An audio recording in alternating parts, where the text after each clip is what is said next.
ఫ్రూటీని simple and టేస్టీగా ఇంట్లోనే ఎట్లా ప్రిపేర్ చేయాలో చూసేద్దామా?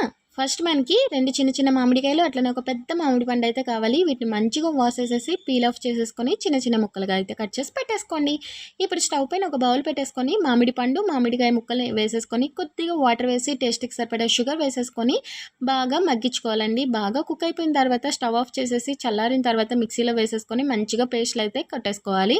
సో, ఈ పేస్ట్‌ని ఒక బౌల్‌లో వేసేసుకొని టేస్ట్‌కి సరిపడా వాటర్ అయితే వేసేసుకొని మంచిగా కలిపేసుకుంటే మనకి టేస్టీ ఫ్రూటీ అయితే రెడీ అయిపోతుంది. తీయగా పుల్ల పుల్లగా సూపర్ ఉంటుందండి.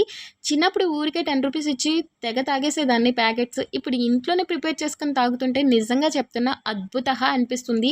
సో, సమ్మర్ కదా, ఇంటికొచ్చిన గెస్ట్‌లకి చక్కగా సర్వింగ్ గెసల్లో సర్వ్ చేసి ఇచ్చేసేయండి. మంచి మంచి కాంప్లిమెంట్స్ అయితే మీ సొంతం అయిపోతాయి. అంతే అండి. ఇంత సింపుల్‌గా ఫ్రూటీ అయితే రెడీ అయిపోతుంది. Thank you for watching and please do like, share and subscribe to my channel.